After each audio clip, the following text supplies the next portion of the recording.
Well, I appreciate you coming on, Rocco. Thanks, man. Excited for this. The last podcast I had on was my good friend Kevin O'Loughlin. Yeah. And he lives like 2 streets over, and I haven't seen him in forever.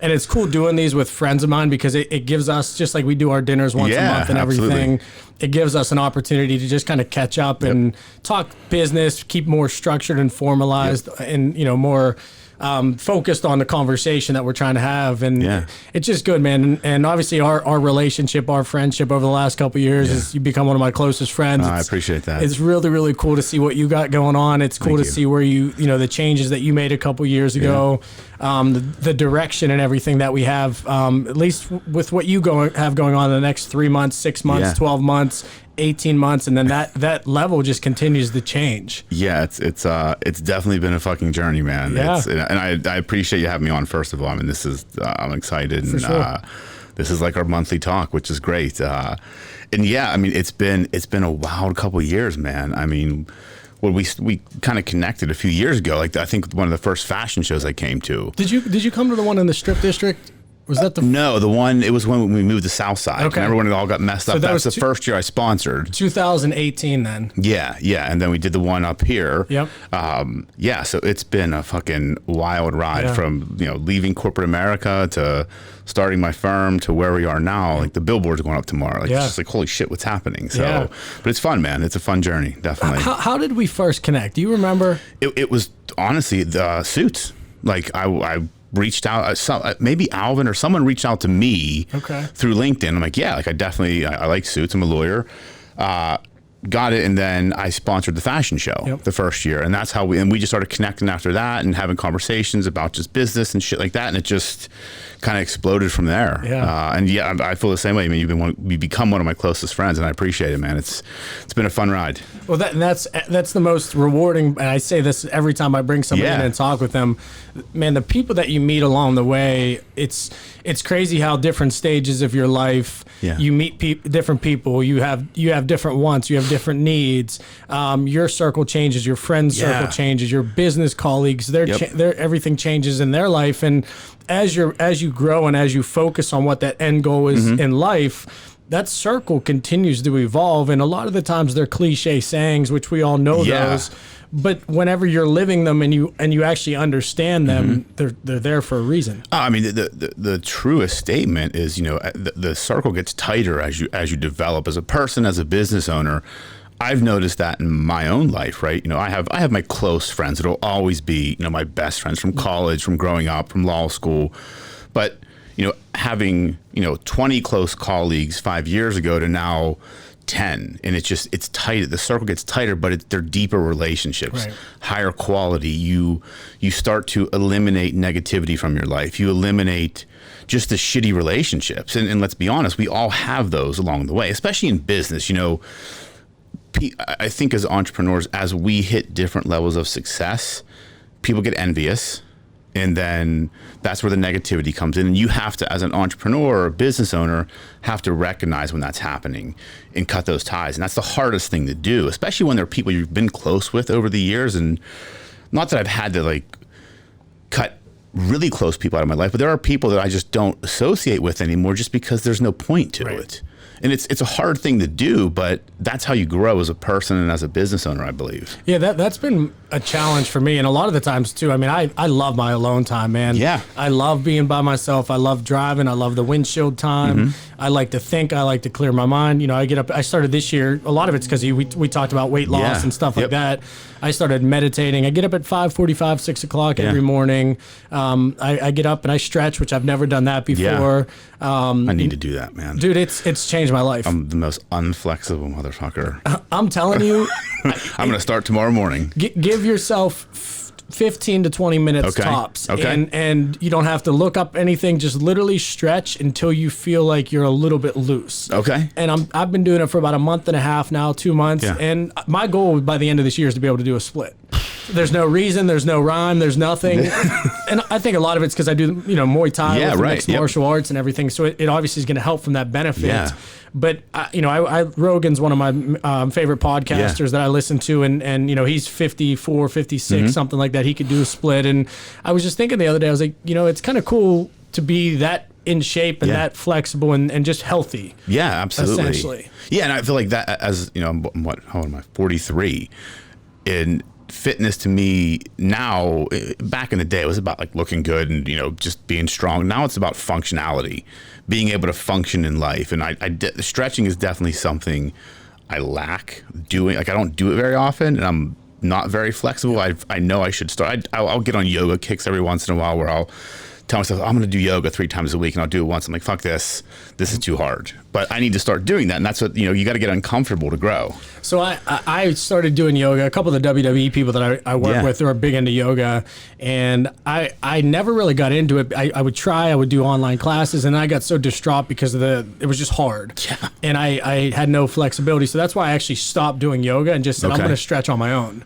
And I have no goal other than to wake up and stretch, and whatever comes from that is great. Okay. And then I saw in a quick 2 to 3 weeks is when it took about 2 weeks to really start seeing any change. Okay. And then once that change happened, that's when my mind said, okay, well, what else can I do? How far can I take this? Just like anything else, you know, guys and gals like you and I do. Yeah. You just try to see and test your limits to add another part of your life to encompass the overall growth of who you are. Yeah, absolutely. And that's a really interesting point that I think a lot of people miss. It's like they get very comfortable in life, and then they think that's it. And it's, you know, to me, and I was having this discussion today in the office with Matt, who works for me. You know, he kind of came on, and we're building a different type of law firm. Like, that's our goal. We're building something different. It's fun. We see a vision, and I was just telling him about kind of when I left corporate America. You know, I was making great money, and I just said, fuck it, I'm resigning one day. And I was going to start, you know, I had my practice started on the side, but... Are you comfortable sharing financials and what you gave up? Yeah, I mean, I was making about $250,000 a year. Yep. Between salary and bonus. And how old were you at that time frame? I was 40. Okay. It was right, because I resigned at the beginning of 2018. I turned 40 in August of 17. So the story was, I was with this company for 14 years. I was general counsel there. I had started my private practice on the side like in 2013 just to help out friends of mine that needed LLCs or needed contracts done. Well, it started to take off, and I'm like, okay, like, but I couldn't do too much because I had a full-time job. The company I worked for, we were going through an acquisition. The management just, I didn't see the vision they had. And when the one of my close friends was a CFO, they fired him. And I'm like, well, why? Like, he's the only one doing anything. Like, he was cutting costs, running really lean. The company wasn't growing, but they didn't hold sales accountable. So they fired him. And I was like, shit, like, this doesn't make any sense. So. And he was there for a while, I would assume. He was there for about 3-4 years. And we developed and he's one of my clients now, which is interesting. They have a new company they started. So they did this. I'm thinking to myself, this isn't for me anymore. And then they brought the new CFO, and who I think was a great guy, and I probably would have got along with him, but he came into Pittsburgh. He scheduled like an 8-hour meeting with me one day because we were getting acquired by this Chinese company, and I was right in the thick of it, this due diligence, you know, involved in this whole transaction. So he comes into town to meet me, literally blocked my calendar for 8 hours. I walk into the conference room, we sit down, we introduce ourselves. I say, look, you know, before we get started, I just want to let you know I'm resigning. And his face just turned like fucking white. Like you saw a ghost, yeah. Like, there was no succession plan for me. And this is something that I was the lawyer. You know, we had lawyers internationally, but I ran the legal department here in the U.S. and there was no one to replace me. So it was like, oh shit, what are they going to do? And it was, you know, when you think you're going to have that climatic moment, and it wasn't for me. It was just like, I did it, and I walked to the room like, that really wasn't what I thought it was going to be. So I had like a 4-week notice period. So I just kind of wrote it out for 4 weeks and then left, and we went on vacation, and I came back, and I started, you know, doing it. And I really hadn't figured out what I was going to do. I was trying to, you know, I was in the speaking, I was doing different things. I was involved in different businesses and wasn't sure I was going to do the practice full time. I was kind of doing it part time. And then all of a sudden I'm like, shit, like, what did I do? Did I make a mistake? Because I went from making X to, you know, my first month in practice, I made $5,000. I'm like, so fuck. it was, hey, I'm walking away from this opportunity. That's when you said it's time to start full time. Yeah. And you had that intention going into that meeting. Yeah. I knew at that point, like, I wanted to bet on myself. I said, whatever that ends up being, whether it's me being a lawyer full time or getting into other businesses full time, at that point I didn't know.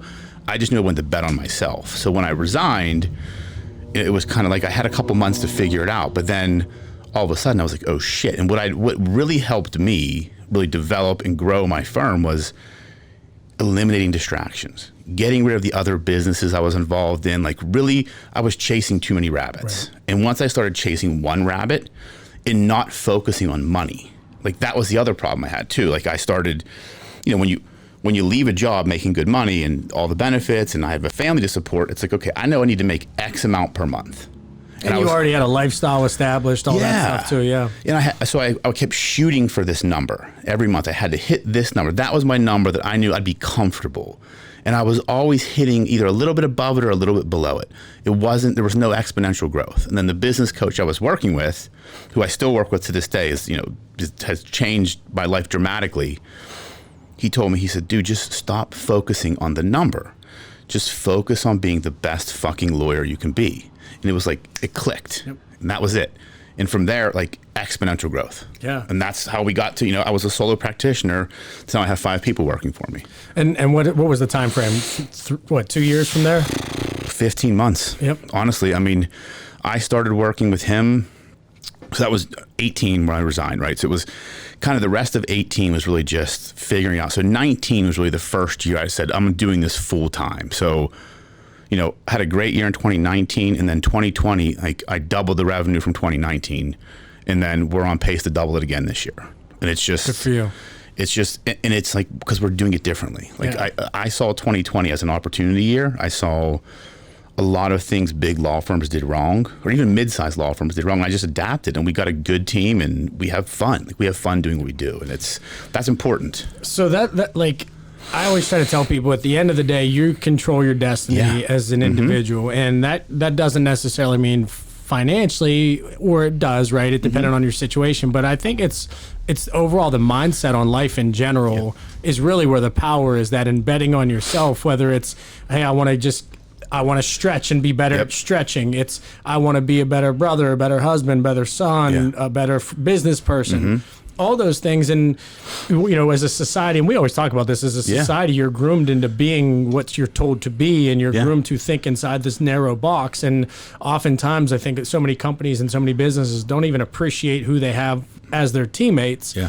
And I think we're going through a big, and I'd love your opinion on this, but I think we're going through a big business mentality flush out, right? Yeah, I agree. That old school generation of you got to do this and first one in, last one out. Those are the true winners of the company. Yeah, it's not the same anymore. No, it's definitely not. The work environment has changed. The way we work has changed, and I really believe there's 2 types of people, right? There's people that just are comfortable being employees, right?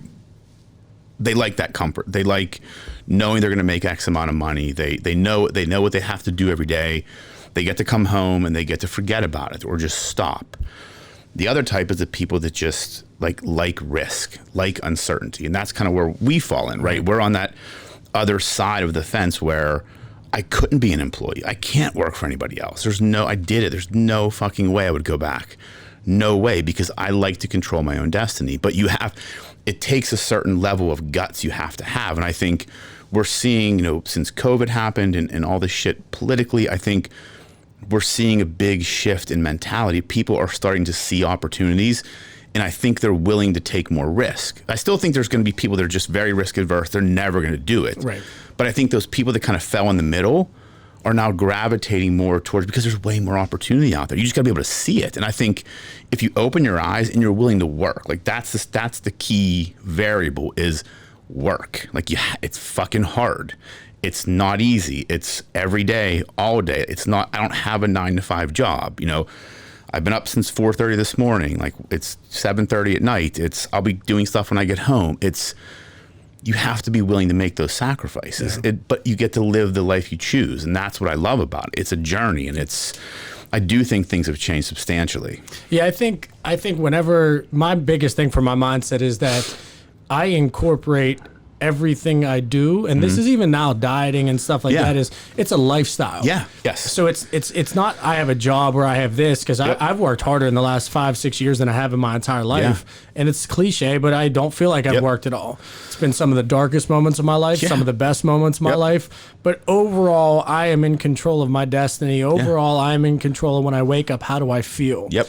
When you wake up and you feel positive and you feel good and you feel refreshed, doesn't matter if you have a million things on your plate. You say, okay, I'm going to attack this list and here's how I'm going to get through there. And you strategize and figure it out.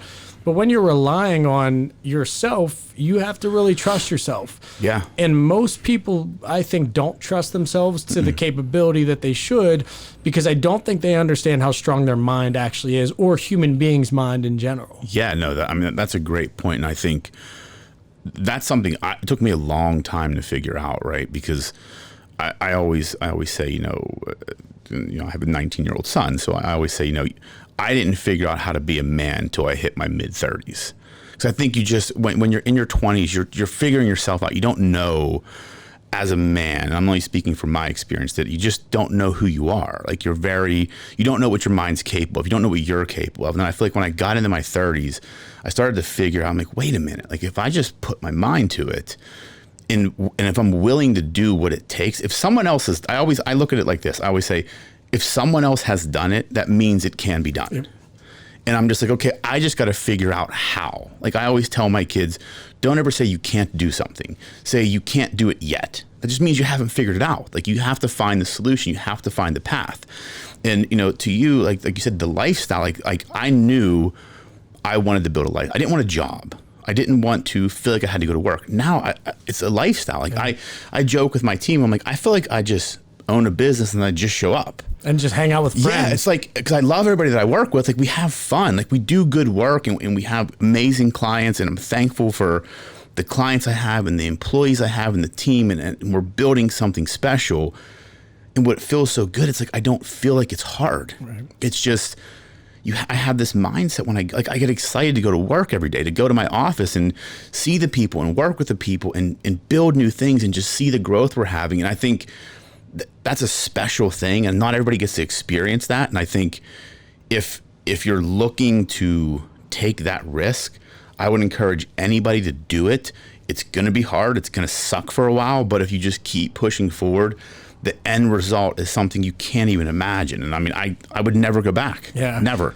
It's opened my eyes immensely, and I'm at an interesting stage now where I'm trying to figure out my next play, whether and that may consist of me leaving Pittsburgh, which I never really thought I would do. Yeah. As long as I can still get the suits, man. We'll still, Chris is still holding down the fort here, and side note, I told her the other day, every time that you buy a suit, I speed up your order to see if she said that. Sleep on. I'm like, well, you got me 3 weeks this time. I was like, it's going to be like 3 days next time, so I'm going to get another one when you bring it. It's just a matter of fact. I think I sped up your order for like 12 or 13 days. And I was like, don't say anything, and then just see what happens. Yeah, no, I ordered another one of it because I love them. Like all kidding aside, like a little bit of advertising for your business. Like, I'm a stocky built dude. Like I can't buy a suit. When I found you guys, like it's the easiest process in the world. It's like she comes to my office, all my sizes are there. She kind of knows what I like already. So she doesn't show me this shit that there's no chance I'm not going to get a green plaid suit. It's not me. And it's just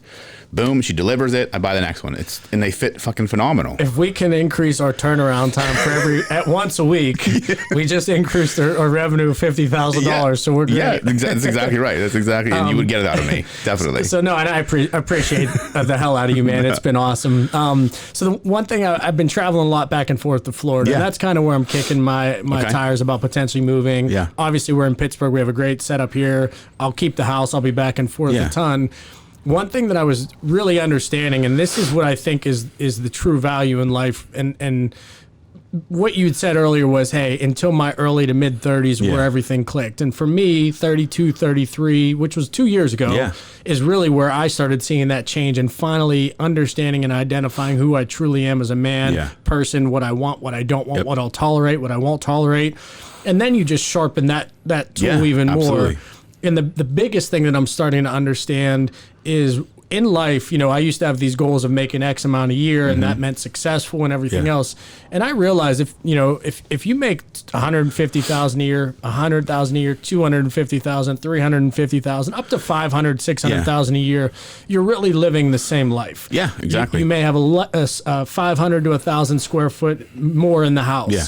You may have a car that's $50,000 more, $20,000 more, but you're still getting the same shit. You're going on trips once or twice a year, same thing. You're putting a little bit of money away, whatever. I've found out that my goals are not financially motivated anymore. Obviously, they're about building and what comes with that, but convenience. Yeah. Convenience is my goal. And even, you know, I was driving around Pittsburgh last week or 2 weeks ago, and it's, you know, Pennsylvania's been struck pretty hard with COVID and everything that's happened, shut down with all these businesses and these rules and regulations. And then when I go to Florida, I just look and it frustrates me because I'm like, man, this shit is wide open. Yeah. People are healthy. People are running around. The sunshine's helping, and all the benefits that you hear are actually taking place. Absolutely. And that's what stemmed my mindset on potentially moving and figuring things out. Then I come back to Pittsburgh and I'm driving around and I'm like, man, like, I have everything I want here. Yeah. I have everything. And I'm not a millionaire. Yeah. You know, I've great businesses. Yeah. I'm on the way to doing great things. But there's a lot that I don't have from a convenience standpoint. Yeah. And then I start comparing Florida. I'm like, you know, you can live there. It's like vacation 12 months out of the year from a weather standpoint. No, you're right. Absolutely. The sun's always shining. You care about your fitness and your health a little bit more because the weather's always there. You're dressed lighter. Yeah. So there's a lot of benefits, but it really made me think like, man, the play is all about convenience. Yeah. Convenience makes your life better. Convenience makes your life easier. Convenience allows you to come here at 7 o'clock on a Tuesday to do a podcast when you have a family and you have a business, and then you're going to go home and work more and do other things. But the convenience is what allows you to do these things to thrive in your life. Yeah, no, I completely agree. And maybe I don't use the word convenience. I call it freedom, right? When I first got in the business, and when I was younger too, I went to law school. I wanted to make a ton of money. Like I grew up low middle class. You know, my parents, you know, did everything they could to get me to where I am. And you know, we didn't have a lot. I grew up in Newcastle, small town. You know, low middle class. It was just, you know, I didn't have never thought I would drive like a nice car. You know, it's just I just grew up differently. So my first motivation being a lawyer was I wanted to make a shit ton of money. As I've gotten older, it's not about the money anymore. It's about the legacy one. Like I want to build something. Like when I started this firm, I said, I want to build something that no one thinks I can. It's kind of like the fuck you. Like I can do this differently than it has to be done, that every lawyer thinks it needs to be done. But then it's also about the freedom, right? I get to do what I want every day. Like I get to decide what I want to work on, who I want to work with, what time I want to go in the office, when I want to leave. Like there's no one to answer to.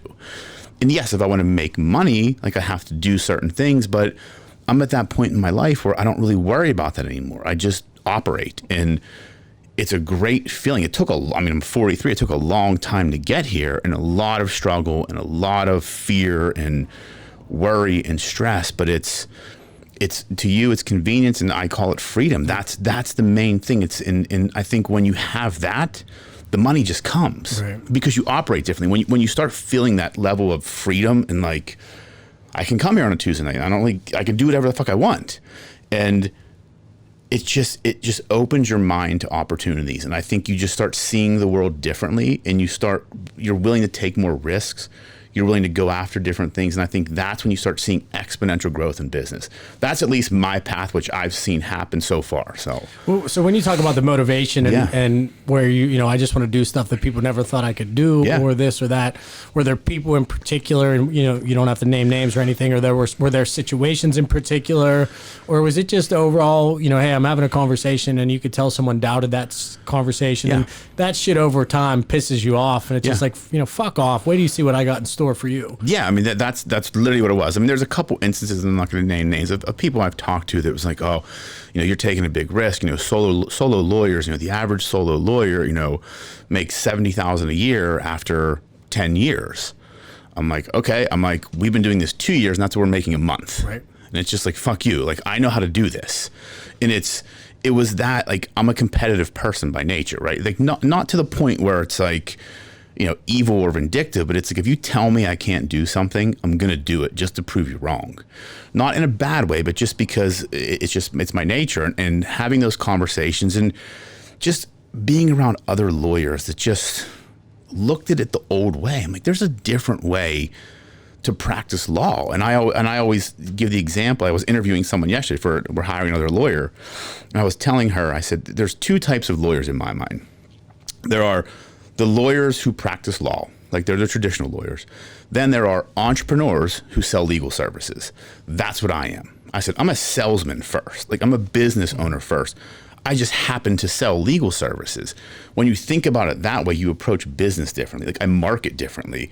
Like the billboard we're putting up. I mean, it's a funny billboard, but like, go ahead and share the story on that too, because it's a pretty cool look, and it's so from a marketing perspective, it's not what you see. Yeah, right. And then after you go into this, I want to explain my feeling of you and that side of things, because I as a business owner, I had a very difficult time. And those of you that don't know, Rocco is my business attorney on everything that we run into, whether it's we're partnering for another project, whether it's we're getting involved with another celebrity athlete, whether it's we're doing this or that. Rocco's the go-to on that standpoint.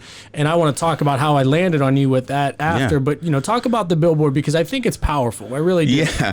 So we were, you guys have been doing marketing for us, and we were thinking, like, how do we get more brand awareness? So we found this billboard company does digital billboards. My assistant negotiated a great price. So we said, what kind of billboard do we want? Do we want to be like the boring lawyer, like, hey, look at us, we're lawyers, call us? Like, no. So we asked a bunch of people, like, billboards they remembered, and there was really only two types of billboards: either good-looking people or funny. So I'm like, like our part, like, we're fun. Like, we have fun. Like, people don't think we're lawyers when they meet us.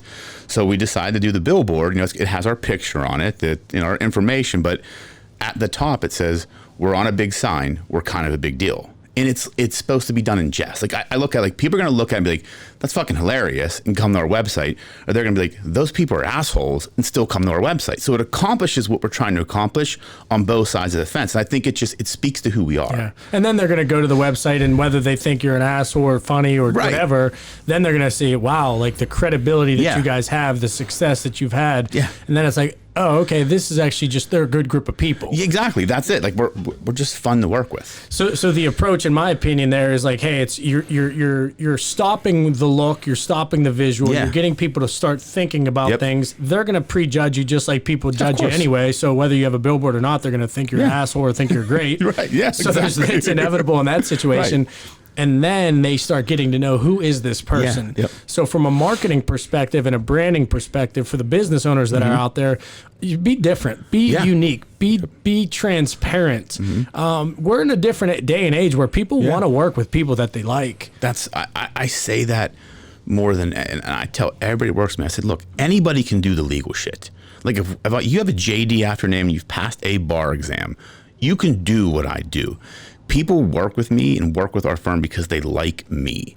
Like, I don't bullshit people. I don't, like, I was giving the example, like, a lot of lawyers, they do the cover your ass memo. They'll tell a client an answer, but they'll give them a 10-page memo of all the law that supports in case something goes wrong. Me, it's like, if I'm going to give you an answer, I'm putting my ass on the line. I don't need to cover it. Like, that's the accountability. And people appreciate that. Like, I'm real with people. And if I don't know how to do something, I don't bullshit them. Like, I have no fucking idea. Yeah. I'll figure it out. But people want real people to work with. And that's what I think, that's a knack I think we have. Yeah. So whenever I started in business, my goal, 2016 going into 2017, I was getting patents. And I got hosed on a patent, trademarks, copyrights, all that stuff. And I didn't have a mentor. I didn't really know anybody. That was me just literally trying to get into business. I didn't know who to call. I had a bunch of bad experiences. But my goal was, for the first 2 years of being in business, was to meet as many lawyers as possible and have coffee, have lunch, whatever it would be, to get to know somebody. Sure. Because I knew that at the end of the day, whenever I wanted to go to battle with somebody, I needed to find an absolute shark. I needed to find somebody that I trusted, and I needed to find somebody that I could vibe with on a personality level. And I had this one attorney that, one of the larger firms, the national firm, and they brought me in and they heard about me. So they said, hey, we need to grab lunch. Yeah. Go down, we go to Capitol Grill and have lunch. And I'm just getting into business. I'm like, oh, sweet. We're going to have this nice lunch and they're going to pay for it. And it's fantastic. They bring two of the main partners down. We start talking. Well, then they say, hey, well, we're going to the Pennsylvania Governor's Ball or something like that in New York City or the Governor's Ball, I think it's called. Something like that. And so they invited me to this and I didn't end up going. Okay. But then it gets to the point of, hey, let's come in. I want you to come in and talk with us. And I'm like, yeah, let's do this. Okay. Do you have a business plan? Do you have this? And I'm like, yeah, I got all that stuff. But like, well, just come in and let's talk. So they gave me 2 hours and do this big whiteboard session. And then all of a sudden, like within a week, I get an invoice, and it was like for $2,000 or $2,500. And I was like, absolutely not. I'm not fucking paying this. Right. Well, holy shit. Yeah. And I'll tell you who they are after. Yeah, okay. Well, then it came down to like, dude, they're sending me letters like, you owe us this money. And, we spent this amount of time with you. Yeah. We brought you in here. This is the amount of hours that it was here. And the bill in that state of mind, we were hemorrhaging money. We were losing money left and right. I had no idea what to do. Yep.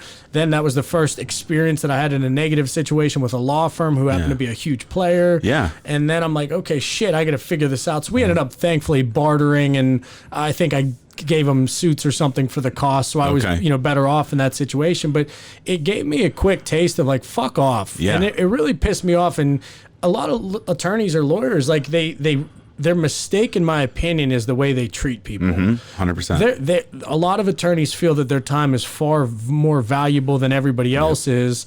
And it's not. No, you're 100% right. It's not. No, it's not. That was my TED Talk. That was about like the unbillable hour. Like, and that's my belief. Like, I'll give anybody my time. Like, I'm no better than anybody. Like, when people call our office and say, well, what do you charge for a consultation? I'm like, I don't. Like, why would I charge you for? I don't even know if I can help you. Like, just come in. Let's talk. Like, I was raised a certain way to, if you have a skill set, share that with people. And it all ends up coming back around. And I just believe that I've never been that way. Like, if you called me and I'll sit on the phone with you for an hour, if I'm helping you solve a problem, that's just what I do. And I think you're right. Like, a lot of lawyers, it's because you're trained as a lawyer, your billable hour, your time is money. I've always looked at the world differently. I've always approached the practice of law differently. And I think that has benefited me tremendously, and it's truly my authentic self. It's who I am. It's not any gimmick. It's not a marketing ploy. It's just, I just want to see if I can help, and I would never charge somebody for me to actually see if I can help. Like, that's just bullshit. That's pure greed, is what that is. Yeah, that's to me what it is. Yeah, and that's a lot of the business owners. If you're listening to this, you have to have a good attorney in business, because you just have to have somebody that you can call, you could trust. You're going to get hit in the face with a million different things, a million different scenarios. It's always good to have somebody on your side that you could fire off something quick. Yeah. And I think that's something that you've been a great resource for me. A lot of the time is like, hey, dude, I just have this quick question. What do you think? And it may be a text message with one word response, or it may be, dude, hey, are you free? Can I talk to you for 10 minutes? And you've always made time from that capacity. And that to me is so important, especially whenever you're creating your baby as a business. Yeah.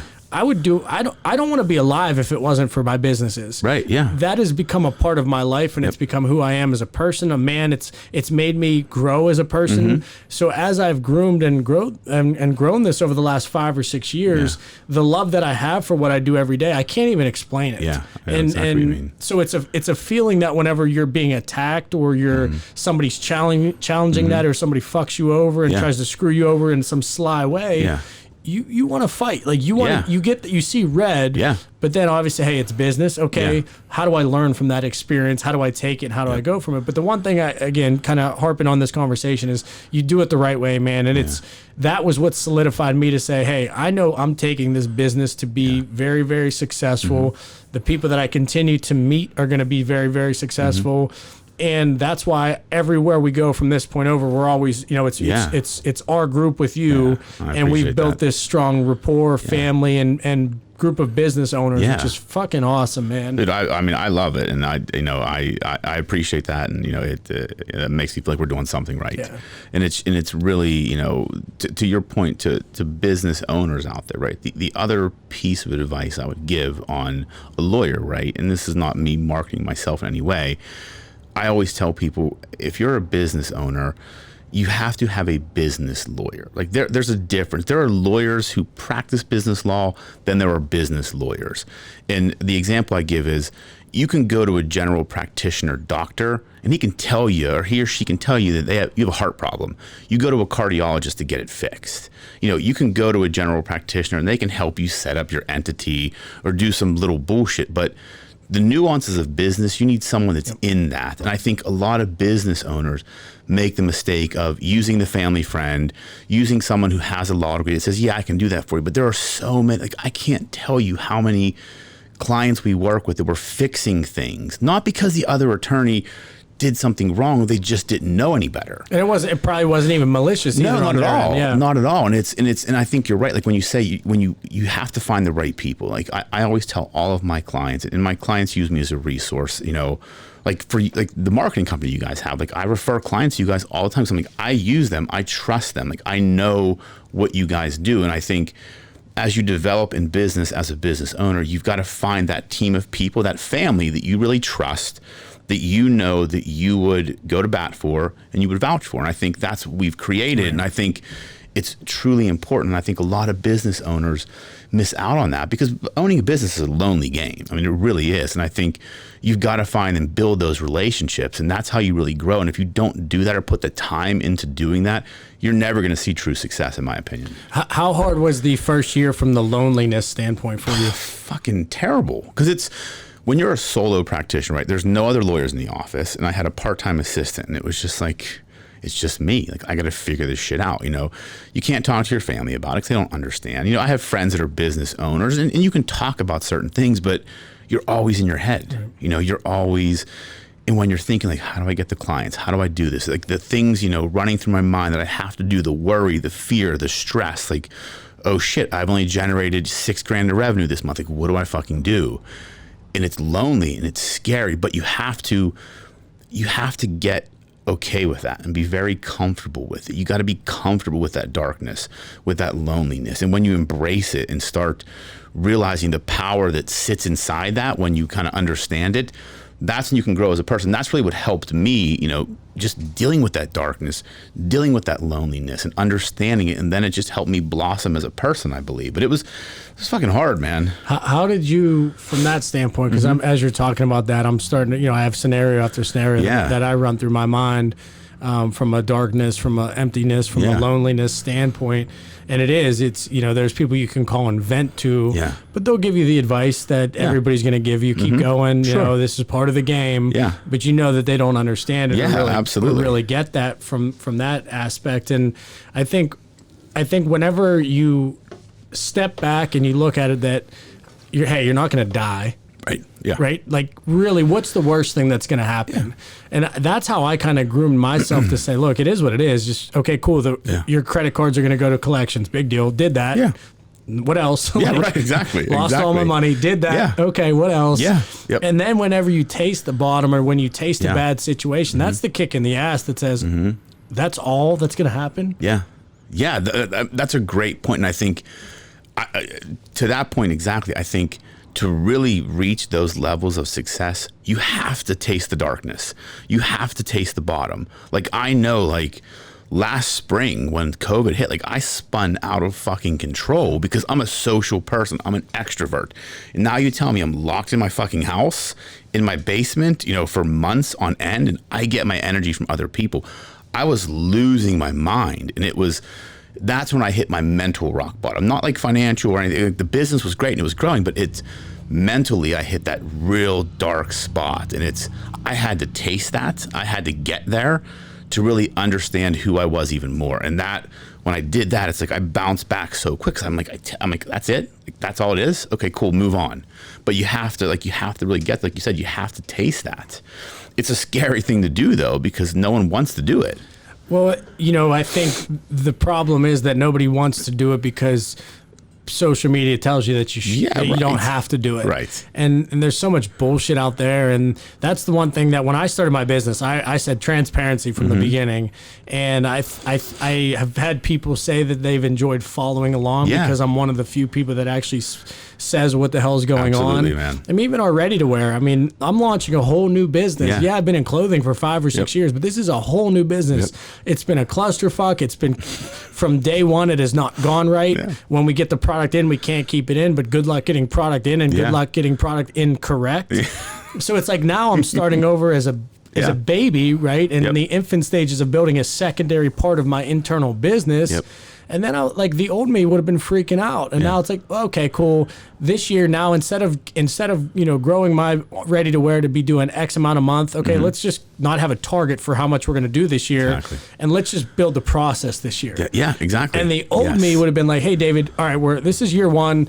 All right, there's 50 states. I want to have 2 to 5 sales reps in every single state. And how fast do I get there? Like, dude, I had 20 employees at one time, and there were 2 of us doing all the revenue. So it really doesn't matter. No, you're right. Social media grooms you to think these things, and I think that's what the most important thing about understanding that it's your journey, it's nobody else's journey. You cannot compare yourself to anybody else. You have your own path. You have your own plan. Do I want to have a Lamborghini right now? Yes. Do I want to be able to fly a private jet right now? Yes. Can I? No. Right. But I'm cool with that. Exactly. And if I can never have that, cool. Do I think I'm going to? For sure. I don't think it's long down the road, but I don't care if it happens or if it doesn't happen because I'm not doing it for that purpose. That's a byproduct of putting in the work and the effort to get there. Absolutely. And I always say I'm comparing myself to who I was yesterday. Like that was because when I was younger, you compare yourself to everybody, right? Like that, even before social media, I feel like you're always thinking you have to be a certain way. And like when I first became Lord, I'm like, I got to act a certain way. I got to be a certain way. I have to talk a certain way. I have to buy certain things. And I'm like, what the fuck am I doing? Like, why? And then, as I've gotten older and learned more about personal development and myself, like I just compare myself to who I was yesterday.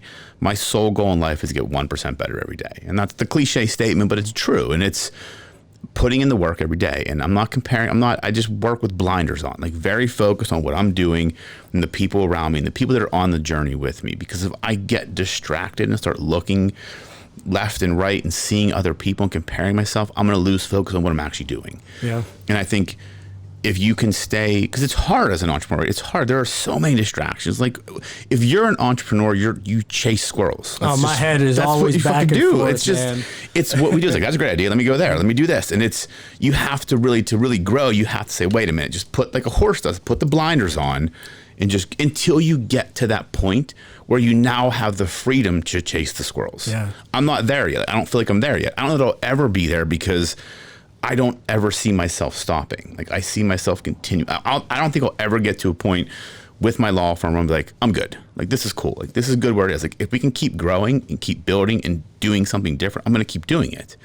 And I think, that's life. And too many people get distracted by, I'm going to buy this, I'm going to do this, I'm going to this business. And then none of them ever succeed because you don't have your focus on any one of them. And that's the problem. And when I think it's about just like building your business is about improving every day. Same thing with building your life is about improving every day. And, I always say that the light is at the end of the tunnel for us.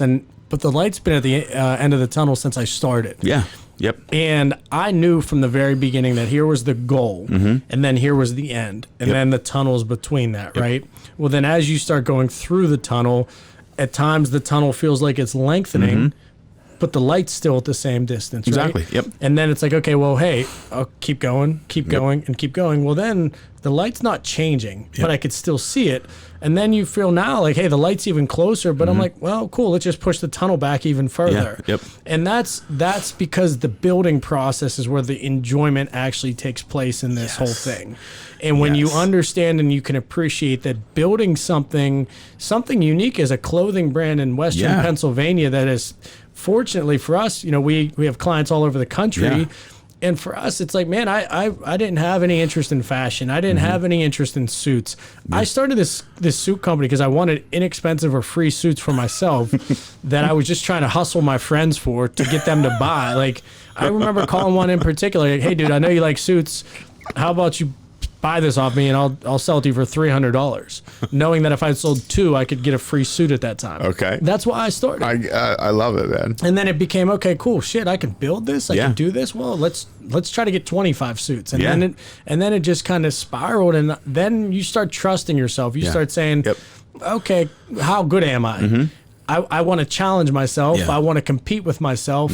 How do I do something with this? Yeah. How do I now have a new skill set or a new opportunity that I want to turn into a skill set? How do I sharpen that? Yeah. And how do I get better? Yeah, absolutely. And that's part of the journey, right? That's what you just said is the journey of an entrepreneur. It really is. It's like you see something like, all right, let me try it. Then you start realizing, wait a minute, I can do this. And then it's just sharpening the tool. And it's, I believe as an entrepreneur, you're always going to question yourself. I'm never going to be at a point where I'm like, yeah, I got this. I get everything. I know how to do it. Like, I'm always going to be unsure. But having that uncertainty makes me better, because it makes me work a little bit harder. It makes me dig a little bit deeper, push a little bit harder. I think, as that journey continues and you're continually sharpening the tools and getting better and learning to trust yourself, you have to keep that level of uncertainty. Because I've watched too many people, clients and friends and colleagues, where they get that point and they think they have it all figured out. They're like, I'm a fucking genius. Like, I got this business. I know what I'm doing. Like, I can just do it. And then the fucking bottom falls out because they took their eye off the ball. They stopped sharpening the tools. They just got really content and complacent where they are. That's the biggest downfall of an entrepreneur. Like, if you look at any successful entrepreneur that failed or just, fell off the cliff, it's because they got complacent with where they were. And I think to your point, you have to continually sharpen the tools, sharpen the skills, get better, challenge yourself, push yourself.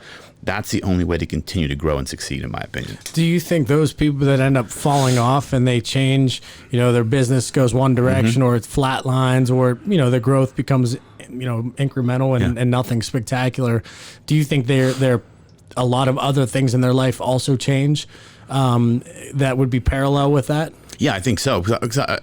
I do, because I think as a business owner, that's the huge part of your life. So when that kind of falls over the fucking mountainside, a lot of things go with it. It's very hard to say, well, my business failed, but everything else is cool. Like, I've never seen that happen. Typically, when someone's business is failing or going over the cliff, a lot of things are going with them. Maybe it's the marriage, maybe it's their health, maybe it's their finances, but there's something that snapped inside of them that caused them to go over the cliff, and everything's kind of being pulled along with it. I don't think I've ever seen someone that has the rest of their life together, but the business just shit the bed. Yeah. I can't think of one example. And so and those of you that listen to this that aren't quote unquote entrepreneurs, and maybe you work somewhere and you work for a company, good company, bad company, unhappy, happy, whatever it may be. The one thing I remember when I was 23, I got fired from my first job. Yeah, my first job at Federated Investors. Okay. I was there three whole months. And I remember calling my dad. I had two chances to pass the Series 7 financial exam. I think the first time I got a 55 or 56. And the second time I was like, listen, I studied. That's as close as I got. I'm going to pack my stuff up so I don't have to go back to the office to get this when I went to take the test. And I remember taking the test and I was like, fuck, I hit submit and it came back instantly. I was like, well, I knew that was where I was going. But I was talking to my dad on the drive home. And at that point, I remember him saying something to me. And he said something like, at first you lose your job. Yeah. And then you lose your marriage. Yeah. And then you lose your family. And then you lose your house. And then you lose your car. And then everything spirals down from there. And it's interesting to hear that. And it made me really think about life and decisions that I make, because that was the first time anybody really said, like, your whole life is wrapped around what you do during the day. Yeah. And your whole the factors of success are all wrapped around what you do on a daily basis. Absolutely. Which is why it's so important from a mindset standpoint to be happy. It's important from a mindset standpoint to do what you like.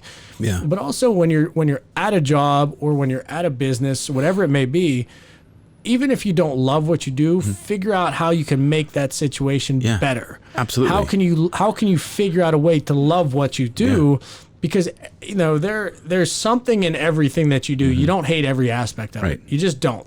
Because human beings aren't wired that way. And I think if you really hone in on, hey, I may be doing this and I'm here from 8 to 7 and all you're doing is staring at the clock to get out first out, then that you have to look at your life and examine that a little bit differently. And when I was at Federated for the first 3 months, I remember once 4:45 came around, I was like, well, shit, if I need to get out of here by 5:01 at the latest because my trolley's going to leave at 5:08 and I have to hustle down Grant Street to get there.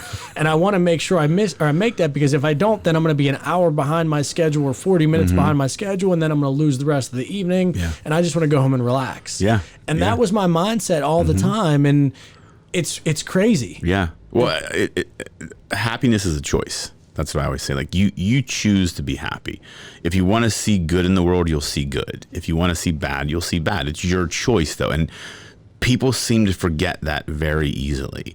I mean, I forget it sometimes, but every day when we wake up and I put my feet on the floor, I get to choose the day I'm going to have. I can say, I'm going to have a fucking kick-ass day and be happy, or I'm going to be a miserable prick. That's my choice, though. Like, and when people say, well, you're letting the external change who you are inside, that's just a bullshit excuse. Like, things happen in life, right? The formula I always live my life by is, from Jack Canfield's book, The Success Principles, E plus R equals O. Event plus a reaction equals an outcome. You always control the outcome because you always control one of the variables, either the event or how you react to it. And I remember reading that, I was like 27 or 28. That simple formula changed my life, because it's like, holy shit, like I always can control the outcome, because I don't have to let something piss me off. I don't have to let something make me angry. It's my choice. If I can't control the event that happened, I control how I react to it. That's happiness, right? Happiness is the same thing. I can choose to be happy or choose not to be. So when people are miserable, that's a choice they've made to be miserable. They're looking at the world from a negative perspective. Just switch the perspective. Decide tomorrow I'm going to wake up and be happy, and watch what happens. It seems it's difficult, right? But it's not. It's a choice, and you have to just force yourself to make that choice. People don't want to do it, though. So the one, I'm going to interchange the word, which you said it at the end. When you tell people, you got to be happy at your job, or you got to be happy at the way you look at life and all that other stuff, I think some people instantly are like, well, fuck off. Like I'm not. So then they don't want to solve that equation, right? Right. Yeah, of course.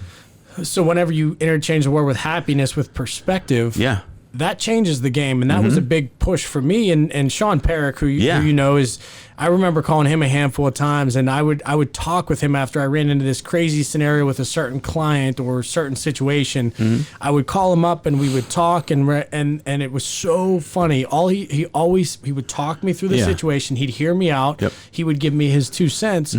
20 minutes later, 15 minutes later, half an hour later, he'd say, hey, what changed in the last half an hour? And I'm like, nothing. He goes, no. What changed in the last half hour? And I'm like, the way I look at it. Yeah, it's exactly right. And then it started clicking that it was like, damn, man, these situations are going to happen. They're going to happen again and again and again. And sometimes I'm going to get really pissed off. Sometimes I'm going to get sad. Sometimes I'm going to get mad on whatever it is. But it's your perspective on that situation. And that has been a bullet point that I've kept with me forever from this, because, it's even today, right? It's 8:00 right now. I have to fly out tomorrow at 6:30 in the morning. Cena just ordered 27 suits off me, which that's awesome. So that took me 5 hours today to get through that. I didn't finish it. So now I'm freaking out because I got to get other stuff done. I'm going to be on the road for the next 3 days. I'm not going to have this situation, or I'm not going to have that in time that I need unless I stay up tonight for the next 4 or 5 hours. Then I stop and I say, well, look at it. Okay, here's the people you're working with, that you've earned the right to work with them. You're getting flown down to Florida by a big organization who wants to pay you for your time and your services and your product to be there. So you're a little stressed out today. you're good, right? So, but it's a simple, stupid analogy, but it just comes down to how do you look at that situation? That's exactly right. So then I say, all right, cool, fuck it, let's figure this out. Yeah. Because now I have X amount of hours before I leave. How much can I knock out before I get on that plane to make my life easier so I'm not stressed by the time I get there? And when I get there, I could focus on kicking ass and having the best meetings that I possibly can over that time frame. So by thinking about, perspective on this situation, cool, it is what it is, man. This is my situation. Yeah. Me getting mad isn't going to change the situation. Exactly. Me coming up with a strategy to how do I get around this situation or how do I conquer this situation is the gold behind that. Absolutely. I mean, there are problem finders and problem solvers in life. There are people that look at the world and just see the problems. Like in this perspective, like you could have said, well, I got to do this. I don't have the time. Or you can say, well, what's the solution? It's not gonna, the shit you have to do isn't going to change. You can either point out the problem or find the solution. You're just choosing to find the solution, and that's perspective. And it's a powerful thing once you realize that that's all it takes. I mean, really, when you think about it, like that's all it takes. Like there are many days where I'm like stressed about it. I'm like, wait a minute, what the fuck am I stressed about? Like I have clients that want me to do shit for them that they're going to pay me to do. And I have a lot of stuff to do. That means they're going to pay me a lot of money to do it. And I'm fucking complaining. Like, no, like stop, like man up, like don't do. And it's changing that perspective. That's an important lesson that people have to learn because you control your destiny by controlling your perspective. Yeah. And I think perspective is one of the most important tools to pick up as an entrepreneur as early as you could possibly pick up on it. The sooner in the game of trying to build a business or self-improvement or whatever it may be, perspective. Okay, cool. Well, take it out of business. Take the context out of your personal life. Hey, I'm working out. I want to lose some weight. Hey, I'm going 3, 4, 5 weeks solid, and then all of a sudden I fall off the wagon and I have a day where I eat a pizza, then the next day I eat something else that's shitty. Okay, stop. Let's think about this. Is it the end of the world? No. Are you entering a fitness competition that you were trying to do? No. Okay. Right. Are you pissed off that you feel a little bloated or you feel a little different? Yeah, of course. Okay, use that fuel to say, all right, hey, I came this far in this amount of time. I fucked up a little bit. I slipped. Cool. I'm a human being. We make mistakes. Let me judge myself and let me critique myself to say, all right, cool, let's get back on track. Yeah. Cool. It's not the end of the world. No. And that's a stupid analogy, but it simplifies it. No, I literally just did a video on this for our law firm. Because we do like legal videos, but I also do like just entrepreneurial things. It was about what do you do when you lack motivation? I said part of that is embracing it, understanding that your motivation is lacking, and giving yourself permission. It's okay. Like you're not like I know myself. Like I operate at 110 miles an hour or 0. There's no in between for me. Like I'm either, foot's down, like going 1,000,000 miles an hour, charging forward, or I hit the fucking wall. There's no, and I have to be okay when I hit the wall to say, just stop for a second, like regroup and then push forward. In the past, I would just get mad at myself and say, dude, get up, do something, push through. Like you got to, I'm like, no, like I run so hot all the time that I'm going to hit the wall every once in a while. Yeah. And I had to learn to give myself the permission to hit the wall and tell myself, it's okay, dude, relax, just get up tomorrow and do it again. Yeah. That's a hard thing to learn, but it's an important thing to learn because as entrepreneurs or business people in general, you get in those moments where you're running hot and you're going to hit a wall and you're going to lose that motivation or fuck up, and you've got to give yourself the permission to say, it's okay, move on. Yeah. People don't want to do it. So when I used to drink, and it's been years, nothing wrong. I'm not one of those anti-drinkers or anything. I couldn't afford it. I stopped drinking and I just haven't drank again. At some point I'll have a celebratory something or whatever, but I'm an extreme. When I drank. I drank to get it in, and I drank to let loose and have fun. Yeah. Same thing when I used to gamble. I used to gamble, and I'd start out at $25 a hand on blackjack. I'd creep up to $50 a hand. I'd creep up to $100 a hand, and the next thing you know, I had a stack of chips here, and I'm playing $1,000, $2,000, $3,000 a hand of blackjack. Yeah. Looking around me at the casino, and there's people everywhere. We're screaming, we're yelling, we're cheering. And I'm just a very all-in type of person. Yeah, same way. And you and I have had a couple conversations in the past about order and chaos. And I think this kind of leads into that conversation. Jordan Peterson is to me one of the most intelligent people that there are. Yes. It's far above my intellect to actually understand really what he's saying for the most part. And it takes me, I have to read page over and over and over again to understand it. But I remember a couple months, it had to have been in the fall, where we had a really great conversation about order and chaos. Yeah. And entrepreneurial people typically run around their life in a state of chaos. And you had pointed out, well, it's the yin and the yang thing of life. And, you know, in the book, the 12 Rules of Life or whatever it was, you know, he speaks very highly of, hey, you have order on one side, you have chaos on the other, and the happy medium is right in the middle where you have both of those. And I often, as an entrepreneur and person in general, I struggle because I prefer my life in utter chaos. And I don't mean it's shitty and this is all bad. I like not knowing what's happening. I don't like a ton of structure, but I also know success needs structure. And it took me until within the last 6 months to really understand and put a gauge on what order and chaos actually meant. And that's a battle that I fight every single day. Even putting some stuff off. An issue that I have a lot of the times is, hey, you know, you just did this fitting, or you just had this meeting, and if you finished what you had to do that day, it would take 5 minutes.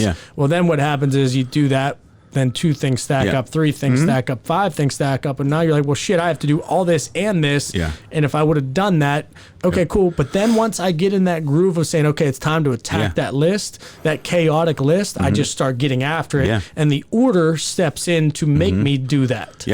It's, I mean, I remember distinctly that conversation. I remember where I was when we had that conversation, because it's a deep conversation to have, and I think like there is order and chaos in life, and that's kind of the whole shadow self, the dark side. Like Carl Jung talks about that, and I you know, did a lot of that work myself to understand. And it's, I believe I found I always have one foot in order and one foot in chaos. Like I can't live any other way. Like I need chaos in my life. Do you like one over the other? I mean, yeah, I feel like I do. I mean, I'm a structured person. I'm a disciplined person in certain respects, but I also like chaos. Like I like if things are going too well, like I want to just drop a bomb and like I want to fix some shit, or I want to do. I need something different, and it's just my mentality. And I've learned to balance that. I've learned to kind of walk the line of one foot in order and I feel like that's the sweet spot. That's really the sweet spot of life, when you understand that, to be okay with chaos and be okay with order and finding that balance. But it's hard because most people like order because it's easy, right? It's your comfort zone. It's your comfy blanket. It's your comfort food. It's just like, I know what the outcome's going to be. It's certainty. It's like, that's cool. Yeah, consistency. But I'm like, no, like I love the uncertainty. I love knowing every month my revenue starts at 0. I know that, like, here's the goal. It's April 1st, it's 0. What do I have to do to hit that? That's the chaos I love. And you have to embrace it. Like you really do, to really go out on your own and be an entrepreneur, you have to embrace that, in that dark, that shadow, that chaos of life. Because in my mind, like when you go through the chaos, on the other side of it is really where the beauty of life is. I mean, order has its place, but coming through chaos leads to just totally different things in life. And I think it just opens the world up to people, and most people miss it because they don't want to walk through the chaos. And that's the hard part for people. So I was on a podcast I guess it had been 2019 or maybe it was last year, I don't remember, with Seth Feroce. Okay. And he's got a great podcast and just incredible gentleman. And previous to me going on to his podcast, I was listening to some of his and just kind of getting some feedback. And I'll never forget this, man. The most important thing that he talked about was what he calls going into the jungle. And I think he heard it from somewhere else, if I'm not mistaken. But the essential thought process behind it is, you know, you're walking outside and you approach this brush and you realize, okay, on the other side of this brush is bliss. It's paradise. It's happiness. And then, you know, as soon as you're walking through the field, you could see around. I could leave, I could go back, and it's flat pastures. I know where I'm going. There's if an animal came to attack me, I'd see it coming. I'm fine. There's nothing really misleading in that situation. But to get to the side of bliss, all of a sudden the trees are so tall you can't see the sun anymore. They're so compact together that you can't see through them. And what do? You got to get through that, you just got to start. Yeah. And when you start going through the jungle, you take a hacksaw and you start chipping away at the trees and you try to get through there.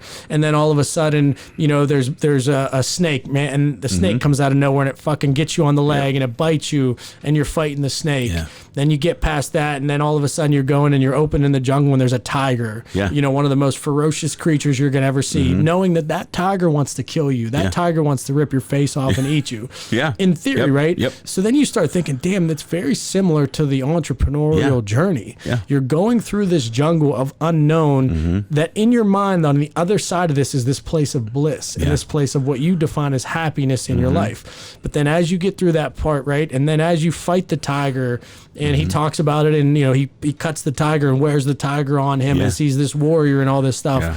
And then as he gets through that phase, you realize, cool, there's a gorilla there. Okay, big deal. I just killed a tiger. Yep. Come on, let's go. I'm going to take you out. Yep. Then you take out the gorilla, and then you go a little further, and then all of a sudden, all it is are these little gnats that are attacking you, and you're just swatting them. Yep. And at the end of the day, you get through the jungle, and it's like, that's peace. Yeah. And through the jungle, you run into the snake, the tiger, the gnats, the gorilla, all these things. And each one of those are just very different levels of fear, terror, chaos. Yep. 100%. It's a really crazy analogy. That's a great analogy. And I love that because I never thought about it that way. And all of those things symbolize different things, right? Snakes, tigers, gorillas, gnats. It's just, but that's the truth. And that, even outside of business, right? Life in general, like you can choose to be content in your life. Maybe it's your personal life. It's just your health and fitness. You're fine. You could be like, I'm good. Like I get it. Like I'm here. I'm cool. Or you can say, I got to walk through that jungle because that's where true bliss is. And I think 75% of people stay in the pasture because it's easy. That jungle's a scary fucking place. You're looking into the abyss. Like you're looking because to get through that jungle, you have to become a warrior. Yeah. You have to you have to pull out that monster inside of you because we all have that evil inside of us and that monster inside of us. That's what Jordan Peterson talks a lot about. And I think to get through that chaos, to really come out of that other side where true bliss is in any aspect of your life, you have to get in touch with your dark, deep, monstrous side. That's the only way you're going to get through that jungle and kill the fucking tiger and kill the gorilla if you become the monster yourself. Most people are afraid as fuck to do that, to look in the mirror and say, I'm a monster. Yep.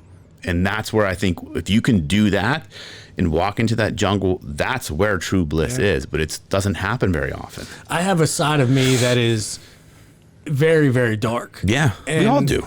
And we talked about that as well, man. And it's a part of like, there have been it's been years since I've seen this side of me, and hopefully I don't have to. It's always going to remain inside, and it's just super controlled at this point.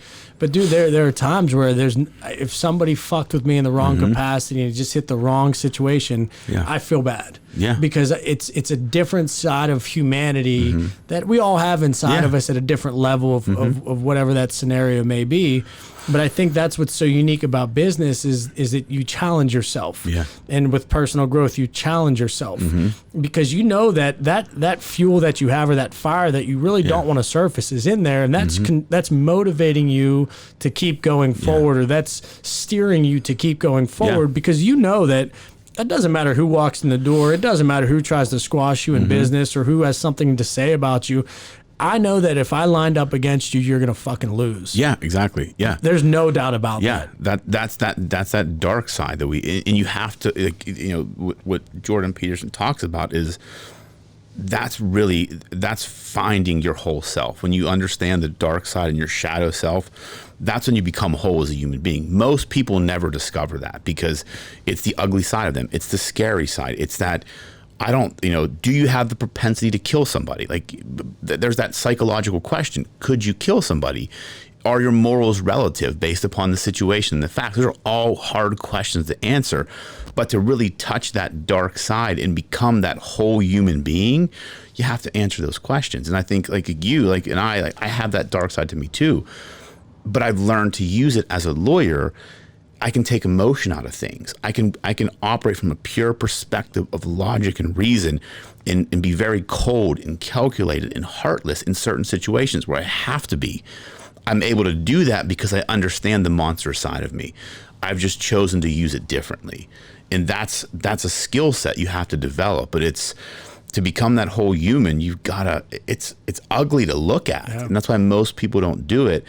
You know, when you stare at the monster and stare in the abyss, it wakes you up and you become a different person. Well, I think where you just said is about controlling your emotions is the key to that, right? Yeah, absolutely. And a lot of business owners, and I think a lot of people in general make the mistake of they let their emotions get the best of them. Yeah. And when your emotions get the best of you, you lose. You're done. You have zero chance of success.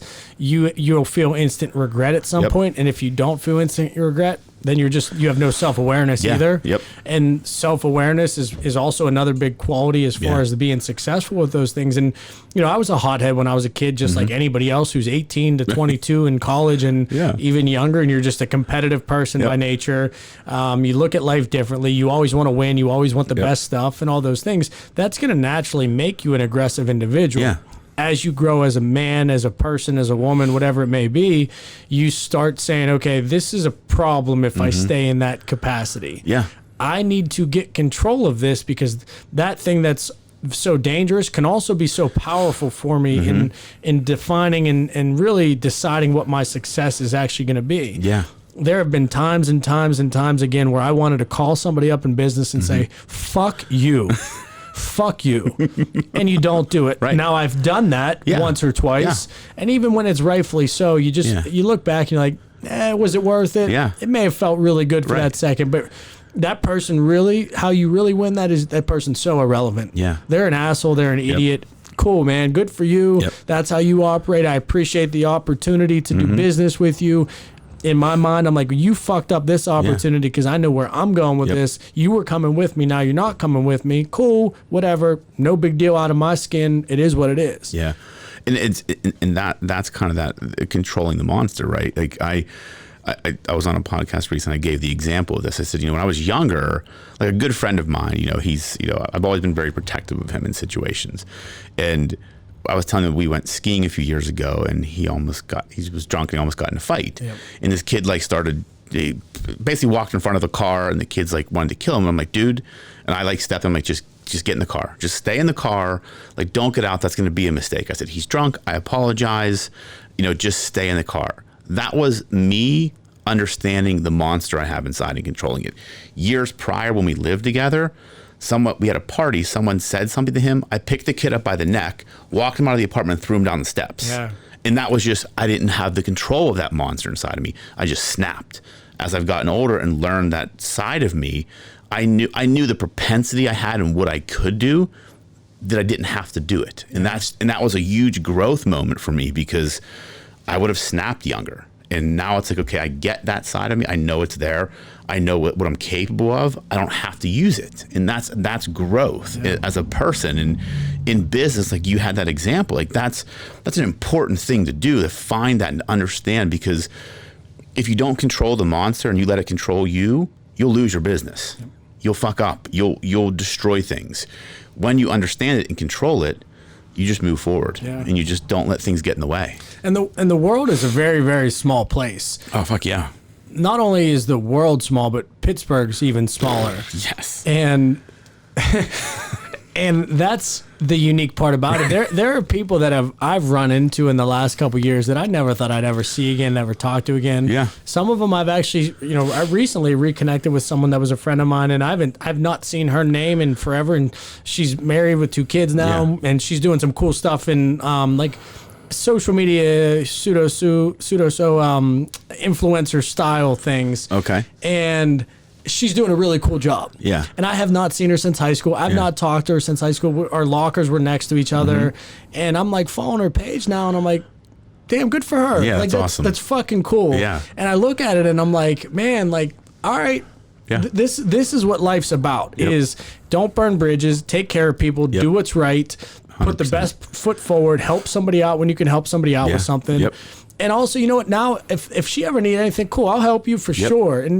And I don't know what she thought about me growing up, and I don't know, maybe I was a jerk at times, because just like anybody is, but it was a really cool situation, because she was the first person that I've connected with that I haven't seen in 20 some years, you know, roughly 20 some years, and it's just like, man, like, Pittsburgh's a small place. Yeah, I mean, it's a small place. It is, and that's why, you know, I try and give that advice to my son. I'm like, you know, you never know when your path will cross with someone. So I preach kindness, right? Be kind to people, but don't let people walk all over you. There's a difference between nice and being kind.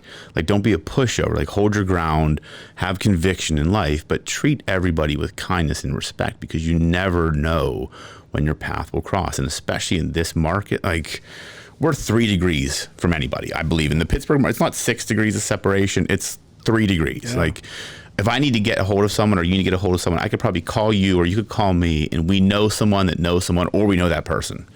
Pretty much that's how this market is. And it's a small world, man. Dude, I was thinking about my network the other day, and I'm probably at a point where I'm one phone call away from anybody in the world. Yeah.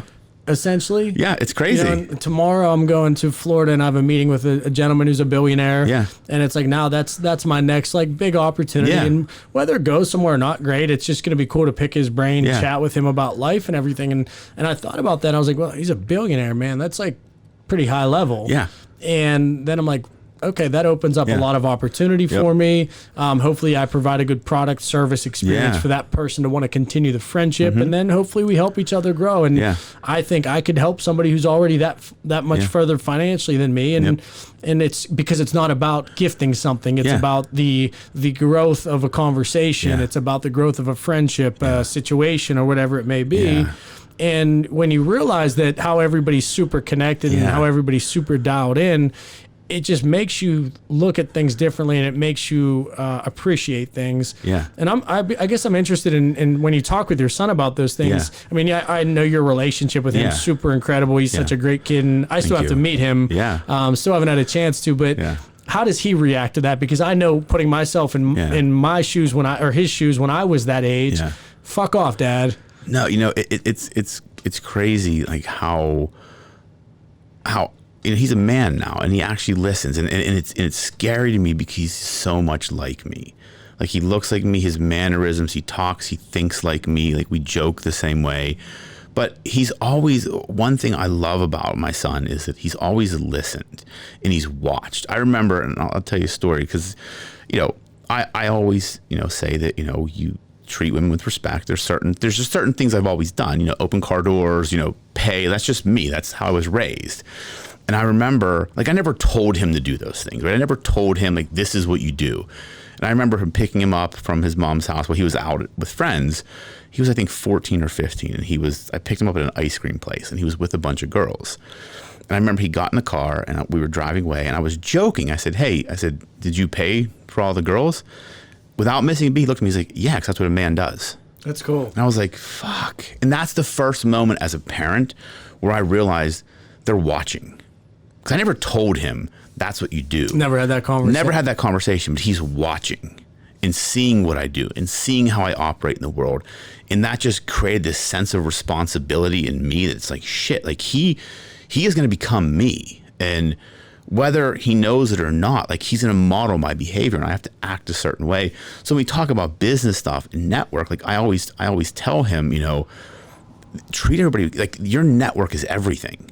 Like, you want to be friends with everybody. Don't ever think you're better than someone. Don't ever treat anybody like an asshole. Like, if they wrong you, just let it go. Like, don't fight back, because that network is so important. Like you were saying, like how connected everybody is. Like today, for instance, my business partner, our olive oil company, I'm doing the LLS campaign for, you know, the Man of the Year. So we're raising money. He got Mike Sullivan, this famous artist, to donate like paintings. Pittsburgh artist, right? I think he's from Arizona or California, but he's done like stuff for like Best Damn Sports Show, like a lot of like really famous artwork. And he sent 2 photos of one of Conor McGregor, a painting, and one of Nolan Ryan. And my business partner, he's like, I'm gonna call Conor's agent and see if I can get him to like send a picture of him holding the picture. And I'm like, so he like literally knows Conor McGregor's agent. He went to school with him, and he called him up today. And it's just like, it's crazy, like how how the world works. And it's all in that relationship with that individual in particular stemmed from someone saying that they thought the two of us should meet because we run in similar circles and we could probably help each other. Had no idea who he was years ago, met him downtown, went downtown Pittsburgh, in the middle of a blizzard. We met and just talked for 2 hours. And just became friends. Now we're business partners in an olive oil and wine business, and he's one of my closest friends. And it's just crazy. And that's kind of what I preach to my son. Like, there's opportunity everywhere. Don't be an asshole. Treat people the right way and operate with kindness in the world. And that'll take you farther than any intelligence, than any other thing will. It's such a powerful thing. And it's really important for people to understand. Yeah. And I think you know, whenever you said that kids are watching or they're watching or whatever, I that's a big part of where I got everything on my end is with my dad and my mom as well. She's always been the one that we host family holidays, Christmas, Easter. They always orchestrated things. My dad, you put a napkin on your lap when you were a kid. You took your hat off at the dinner table. And some of those things I'm cool with. Like the hat thing I'm cool with, depending on where you are, environment based. Sure. But when I was growing up, it didn't matter if I was at a sports bar with them for lunch, dinner, whatever. If I was inside, outside, the hat was off if I was sitting down to have food. And I hated it at the time, but I look back, I'm like, man, those are just things that you just instill from a discipline standpoint. Absolutely. You know, even to this day, I open up the car door for any woman, even, you know, Krista, who I work with, I try to open her door. You know, my girlfriend, I open up her door all the time. And there are things that I look, and I now look at adults that are 50, 60, 70 that don't do those things. A lot of guys my age certainly don't do those things.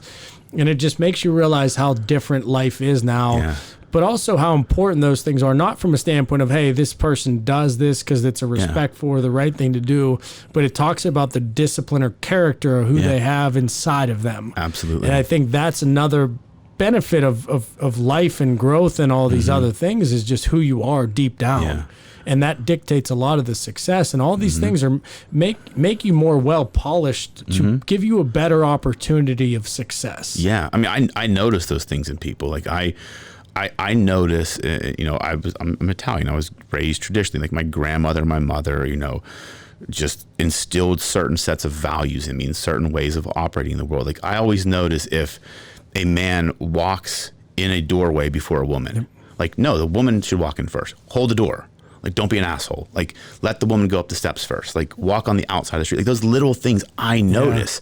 And if I see someone doing it the opposite way that I think it should, I find myself forming a judgment. And maybe I shouldn't, but I'm like, that just tells me how they think. Like, because it says a lot, right? It's those little things like sending a handwritten thank you card after an interview or any type of thank you. Like, that's important.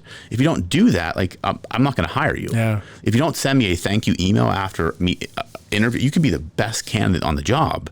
But if you don't take the time and have the respect and the self-awareness to know that's important, it's never going to work. And those little things matter. And those are defining principles of character. And character is everything. And character will always be the flagship of life.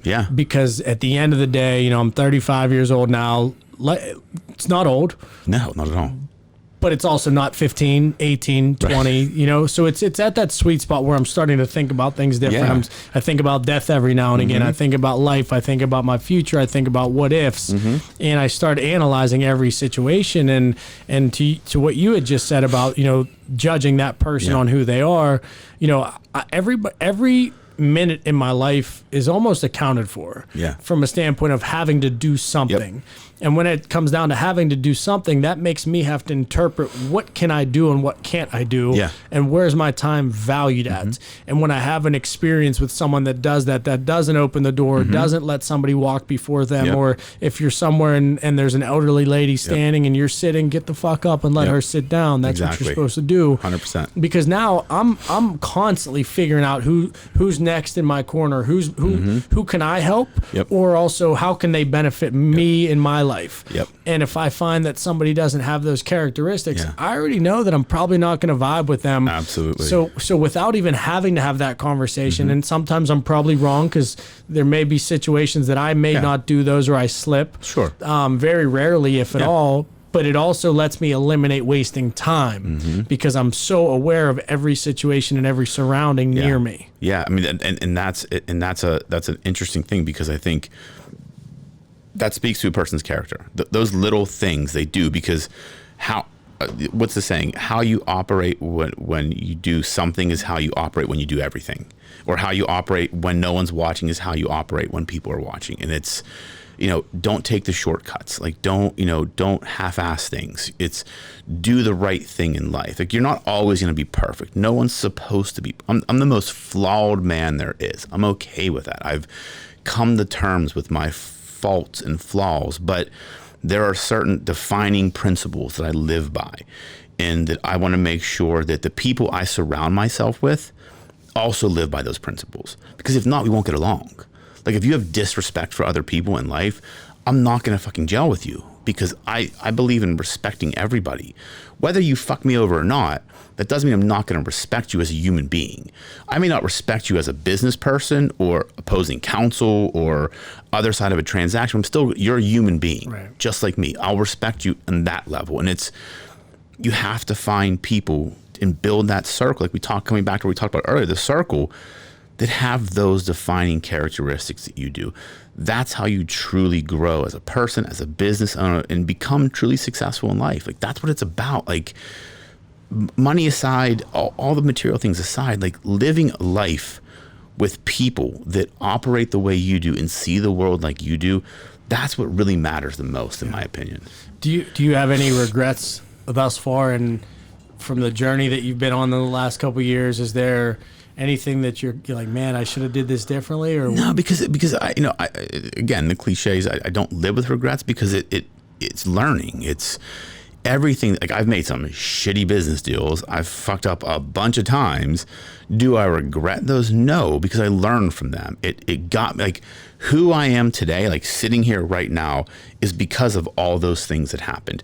Those business dealings, those relationships, those people that I cut out of my life, those new people in my life, all of that stuff has made me who I am. If I had a regret, I wouldn't be who I am today. So I don't regret. Would I go back, if I could go back and do things differently? Would I maybe look at things? Yeah, I definitely would, but it doesn't mean I regret doing them. It's the viewpoint I had at the time. Looking back, it was probably wrong. I don't regret it. I would change it if I could do it again. Yeah, I'm the same way. I actually have zero regrets in my life whatsoever, and I'm actually proud of all decisions I made, right, wrong, and different, whatever.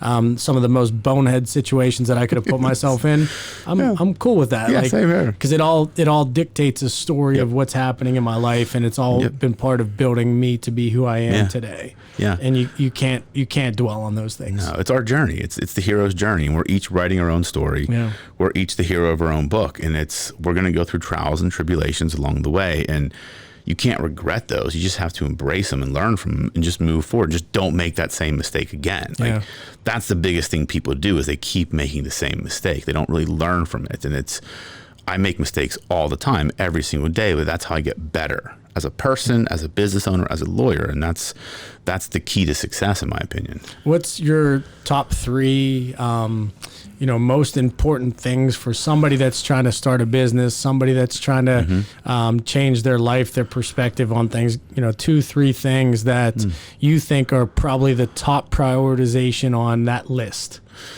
And that could literally be anything. Yeah, that's a good question. Simplify it to a T, because I think, whenever people tune into this, and especially people that have kind of replied on social media or reach out to me in general, with a lot of it's like, hey, your story's unique because it's just never given up. Your story's unique because of the, doing this or doing that. And, I know the people that listen to this have extreme interest in improving in some capacity, whether it's business, life, personal, whatever it may be. And you've become very successful and have been, throughout your career. Are there things that these are the musts? Yeah. I have a couple. The first one is be willing to work harder than anybody else, because starting a business, owning a business, it's not easy, and it's a lot of work, and you've got to be willing to work a little bit harder than everybody else. Like, I'm not the smartest dude. Like, I was born with some intelligence, but I'll outwork anybody. And I'm nowhere near where I want to be in life, right? I'm nowhere near where I want to be, but I'm way farther along than I thought I would be at this point. And it's all attributable mostly to hard work. Like, I've just put in the time. That's the first thing you got to do. The second thing I believe is extremely important, this is where I see a lot of people go wrong, is never think you're an expert. Because if you think you're an expert, you're already dead in the water. Because there's always more to learn. And too many people just think they get to a certain point and they've become the expert. You know, they now have the podcast where they, you know, they're the coach's coach, or they're this. I'm like, no. The moment you start thinking that, someone's going to blow by you, because you always have to be a lifelong student. Always be willing to learn from other people. Whether they're above you or below you, you can always learn from someone. And then the last, and it's going to come back to what I said before, just be fucking kind. Yep.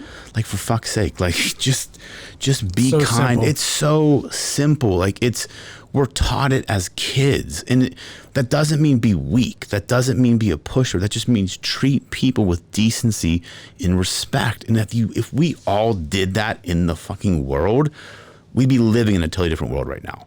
But people have lost that. People have this victim mentality. There's the fourth thing I would say. Drop the victim mentality. Yeah. Like, if you don't like your situation, fucking change it. And if you're not going to change it, suck it up and deal with it. I see, and it's a lot of the younger generation. I'll say it, like my son's generation coming up. It's this, oh, you know, we can't make more money. We can't. I'm like, yeah, you can. You might have to work 18 hours a day. You can't work 8 hours a day and play Call of Duty for 8 hours a day and expect to drive a Lamborghini. It just doesn't work that way. The math doesn't add up. But there's this victim mentality we have in the world, and people embrace it. And if you want to be successful, you got to drop the victim mentality. Those would be my 4 pieces of advice. So, you know, this has been fun, and a lot of the stuff that, you know, we've talked, order and chaos, to mindset, to physical health, to mental health, all these things that play into it. And at the end of the day, it's just every single day you wake up, you do good, you do what's right, and the path will start carving itself for you. When the path starts carving itself for you, then you start strategizing on, how do I get down the path further? You're never going to find the straight line. You're never going to find the straight path. That's the beauty of life. That's the beauty of success. And that's the beauty of growth. When you run into these hiccups, when you try to run into the jungle and realize it's not going to be a smooth transition through the jungle, when you run into a situation where you never experienced before, hey, stop and break it down. Think about things. Use people in your network. Use resources that you have to figure out, how do you win and how do you get past it. Every single situation has an outcome. Every single situation gives you an opportunity to learn, grow, conquer, and move forward. And every single person that's out there, you have to keep going, and you push, and you push.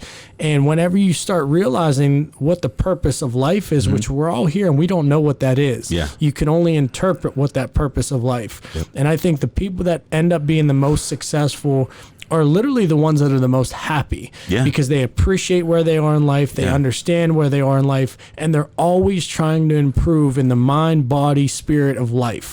And those things there will take you to the end. It's to finish it out, like I'll steal a quote from Ed Milet, like, living blissfully unsatisfied.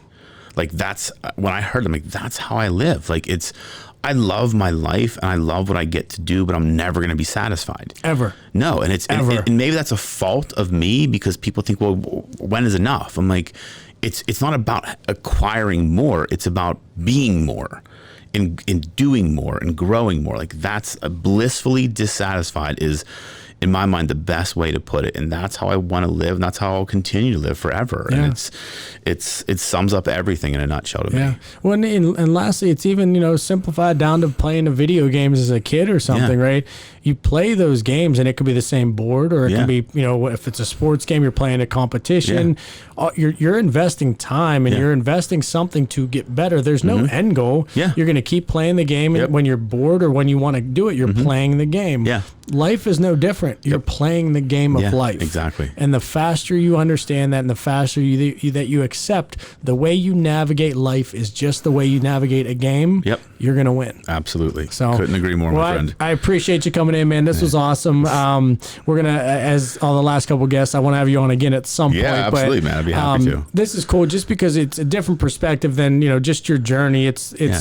I want people to understand whenever they listen to this that they're going to get benefits off of this. I want them to pick up something tangible that they could take. And, as you talk about your story, I hope that other people kind of can put themselves in their position based off of what you're talking about. And there's so much useful information that's come. So I appreciate you doing this, man. I appreciate the opportunity, man. I always enjoy this with you. Absolutely, man. Awesome. Appreciate you guys tuning in as always. And we'll get another episode out here next week.